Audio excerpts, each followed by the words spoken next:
12 जनवरी 12 जनवरी को हम हर साल मनाते हैं राष्ट्रीय युवा दिवस यानी कि नेशनल यूथ डे। क्योंकि आज ही के दिन स्वामी विवेकानंद जी का जन्म दिवस होता है।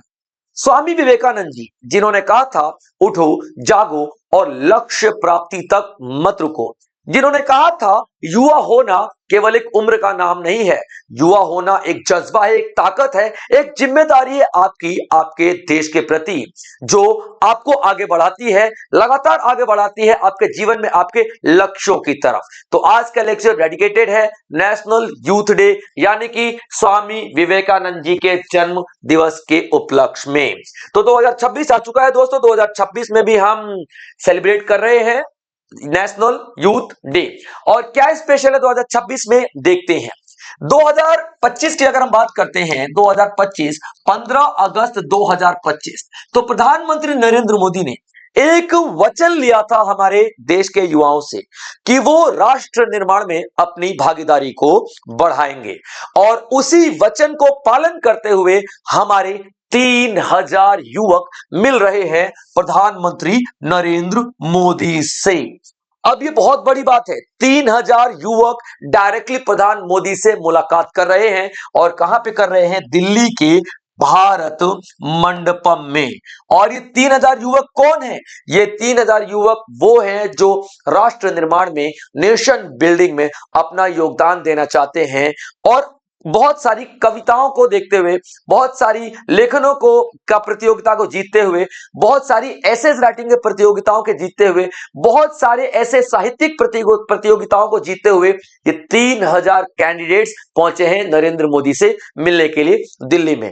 आज शाम के 4:30 बजे ये मुलाकात यानी कि ये डायलॉग संपन्न होगा, और फिर पता चलेगा कि उन लोगों के बीच में क्या संवाद होते हैं। और नो डाउट ये नेशन बिल्डिंग की बात हो रही है, तो राष्ट्र निर्माण की ही बातें यहां पर होंगी। तो आप देखेंगे कि 12 जनवरी को हम लोग स्वामी विवेकानंद जी का जन्म दिवस मनाते हैं, और प्रधानमंत्री नरेंद्र मोदी विकसित भारत यंग लीडर्स डायलॉग 2026 में 3000 ऐसे यंग लीडर्स से मिलने जा रहे हैं। और ये पहली बार ऐसा हुआ है कि यहाँ पे इंटरनेशनल लेवल पर भी बच्चे पार्टिसिपेट कर रहे हैं। और इंटरनेशनल लेवल पे किस संस्थान के, तो बिम्स्टेक में जो हमारे आसपास के 7 देश हैं उनके बच्चे भी यहाँ पे पार्टिसिपेट कर रहे हैं। पॉइंट एक ही है, मकसद एक ही है कि हमारे देश की जो पॉलिसी मेकिंग है, हमारे देश की जो नीति निर्माता है, उनके पास या उनके नीति बनाने के प्रोसेस में हमारे देश के युवा भी अपनी भागीदारी को बढ़ाएं। यानी कि ट्रांसफॉर्म किया जाएगा यूथ आइडियाज को हमारे पॉलिसी इनपुट्स में, पॉलिसी बनाते हुए उनके आइडियाज को हम लोग अपनाएंगे, उनके आइडियाज को ध्यान में रखते हुए पॉलिसीज को बनाया जाएगा। देखिए, यूथ में सोचने की कैपेबिलिटी ज्यादा होती है, यूथ में ऊर्जा ज्यादा होता है, यूथ में एनर्जी ज्यादा होती है, यूथ में दूरदर्शिता ज्यादा होती है, दूर तक देखना, प्लानिंग, मैनेजमेंट सब कुछ ज्यादा होता है। तो क्यों नहीं हम यूथ के आइडियाज को अपनाएं, और यहीं पर ही नरेंद्र मोदी ने यह पहल की है। और चूंकि हमारा जो एक विकसित भारत का लक्ष्य रखा था हमने 2047 के लिए कि 2047 तक भारत को विकसित कर डालना है, और इसी लक्ष्य की प्राप्ति करने के लिए हम लोग यहां पर यूथ को लेकर के आ रहे हैं, यूथ का आह्वान कर रहे हैं। इस डायलॉग में 50 लाख से भी ज्यादा यूथ पार्टिसिपेट कर रहे हैं, यानी कि आ रहे हैं, और 3000 उनमें से डायरेक्ट मुलाकात करेंगे नरेंद्र मोदी से। मल्टीपल सिलेक्शन प्रोसेस था, 3000 में आने के लिए बहुत सारे ऐसे सिलेक्शन प्रोसेस आप लोगों को दिखाई देंगे, और मल्टीपल सिलेक्शन प्रोसेस से 3000 यहां पे सिलेक्ट हुए हैं, और जिनमें इंटरनेशनल लेवल के बच्चे भी आपको दिखाई देंगे।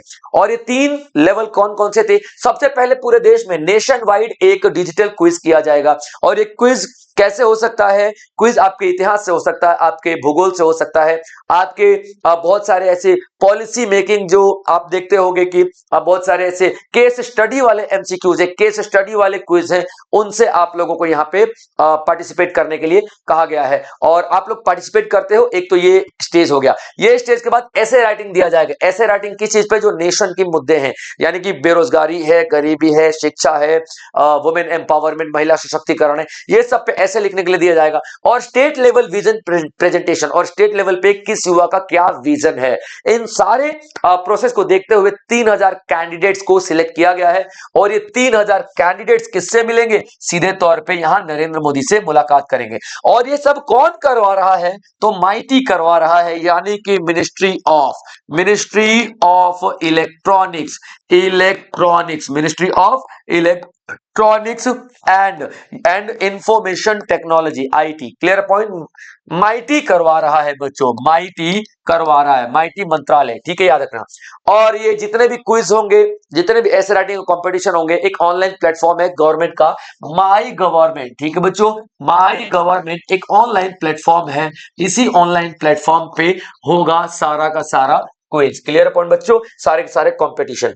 अब देख लेते हैं कि 2026 में क्या किया जा रहा है। 2026 में जो हमारे युवा हैं उनको पार्टिसिपेट करने के लिए कहा गया है। ये तो चलिए दूसरी बार कहा गया है, ये एक बार पहले भी हो चुका है, इसलिए इसको सेकंड एडिशन कहते हैं।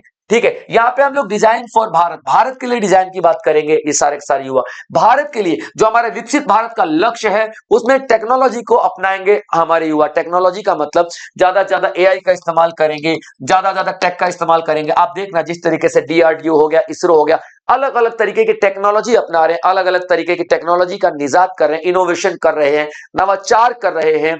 इस तरीके की टेक्नोलॉजी को बढ़ावा दिया जाएगा विकसित भारत के लिए। आप देखना इसके लिए हैकाथॉन भी किए जा रहे हैं। हैकाथॉन का मतलब क्या होता है? एक ऐसा कंपटीशन जिसमें पूरा यूथ पार्टिसिपेट करेगा, और वो कंपटीशन टेक्नोलॉजी को लेकर के होगा, वो कंपटीशन भारत के विजन को लेकर के होगा। जो भी जीतेगा उसको हमारे पॉलिसी मेकिंग में शामिल किया जाएगा।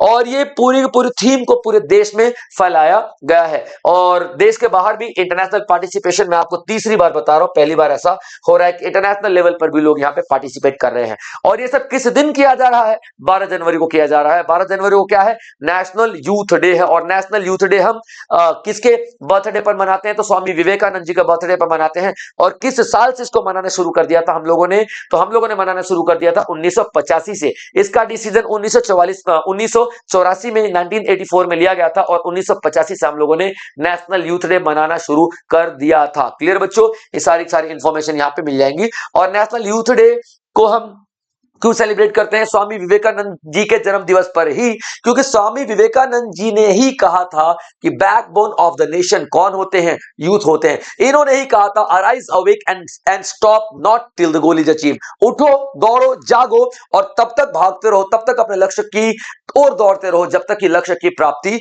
नहीं हो जाती है। आगे देख लेते बच्चों, इनका जो लिगेसी है, स्वामी विवेकानंद जी की विरासत है, ये पूरी दुनिया में फैली हुई है। इसको हमारी आने वाली न जाने कितनी ही पीढ़ियां, जब तक भारतवर्ष रहेगा तब तक विवेकानंद जी के योगदान को नहीं भूला जा सकता। स्वामी विवेकानंद जी के उस योगदान को खासकर याद किया जाता है जो इन्होंने शिकागो में हिंदुइज्म यानी कि सनातन धर्म को सम्मान दिलाकर दिया था।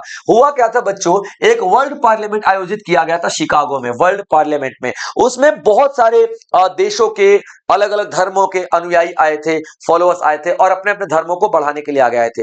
वहां पर स्वामी विवेकानंद जी ने हिंदुइज्म को यानी कि सनातन धर्म को रिप्रेजेंट किया था। जैसे ही स्वामी विवेकानंद जी की बारी आई, स्वामी विवेकानंद जी खड़े हुए, उन्होंने हाथ जोड़कर बड़ी विनम्रता से कहा, मेरे प्यारे भाइयों तथा बहनों। ये सिर्फ हिंदू धर्म में ही हो सकता है कि पूरे विश्व को भाई और बहन कहा जाता है। हम लोग कहते हैं ना, वसुधैव कुटुंबकम, यानी कि पूरी दुनिया एक कुटुंब है, पूरी दुनिया एक परिवार है। ये सिर्फ और सिर्फ भारत में ही हो सकता है। ये पूरी दुनिया को ऐसा लगा कि हम लोगों ने एक धागे में बांध दिया। और स्वामी विवेकानंद जी के अगले दिन अखबारों में एक तरफा पूरी तस्वीरें कि भारत के एक युवा ने पूरे विश्व को भाई बहन के एकता के सूत्र में बांध दिया। इस तरीके की तमाम तस्वीरें आई, और तब से इनकी ख्याति बहुत ही ज्यादा बढ़ गई। इन्होंने वेदांता को और योग को पूरी दुनिया में फैलाने की कोशिश की। इनका कहना था कि भाई साहब, अगर आप एजुकेशन में हो, अगर आप एजुकेटेड हो, तो आपकी जो अंतर शक्ति है बहुत ज्यादा बढ़ जाती है, आपका कैरेक्टर है बहुत ज्यादा बिल्डअप हो जाता है। राष्ट्र निर्माण में आपके कैरेक्टर का बहुत बड़ा योगदान है, इसलिए आपका कैरेक्टर बिल्डिंग इज इंपॉर्टेंट, आपका चरित्र निर्माण बहुत ज्यादा इंपॉर्टेंट है। और अगर आप शिक्षित हो तो चरित्र निर्माण आपका होगा ही होगा। रामकृष्ण मिशन की इन्होंने शुरुआत की थी 1897 में, ताकि ताकि ये समाज की भलाई कर सके, शिक्षा को बढ़ावा दे सके। तो इन्होंने स्पिरिचुअल टीचिंग को भी बढ़ावा दिया। स्पिरिचुअल टीचिंग यानी कि खुदा के बारे में बताना, लोगों को अध्यात्म के बारे में जोड़ना। आप देखना ये हमेशा गेरुआ वस्त्र में रहते हैं और एक पगड़ी पहने हुए होते हैं। ये साधु संत का जीवन जीते थे। इन्होंने बहुत सारी ऐसी लिटरेरी कंट्रीब्यूशन भी दी, किताब भी दी, और वो मैक्सिमम किताबें इनकी योगा से जुड़ी हुई है। जैसे कि मान लीजिए जनन योग या भक्ति योग, कर्म योग, राजयोग, इस तरीके के बहुत सारी किताबें इन्होंने दी। और इनका ये नारा सबसे ज्यादा फेमस है, arise awake and stop not till the goal is achieved. तब तक दौड़ते रहो जब तक कि आपका लक्ष्य प्राप्ति नहीं हो जाती है। फाउंडर रामकृष्ण मिशन मैं आपको बता ही चुका हूं। और फिलॉसफी अद्वैतवाद की इनकी फिलॉसफी रही है। लिटरेरी यानी कि कौन कौन सी पुस्तक लिखी है, राजयोग, कर्म योग, भक्ति योग, जन योग, मास्टर, माय मास्टर, ये सारे के सारे इन्होंने किताबें लिखी हैं। इनके जो लेक्चर्स की बात कर लेते हैं तो लेक्चर्स इनके कोलंबो से लेकर अल्मोड़ा तक पूरे हर जगह इनके लेक्चर्स को सुने जाते हैं, हर जगह इनके लेक्चर्स को फॉलो किए जाते हैं। तो दोस्तों ये था आज का लेक्चर। आई होप आप लोगों ने एंजॉय किया होगा और स्वामी विवेकानंद जी के बारे में बहुत सारी जानकारियां आप लोगों को मिली होंगी। इसी तरीके से और भी बेहतरीन लेक्चर्स मैं आप लोगों के लिए लेकर के आता रहूंगा। तब तक आप लोग अपना ध्यान रखेंगे बच्चों। जय हिंद।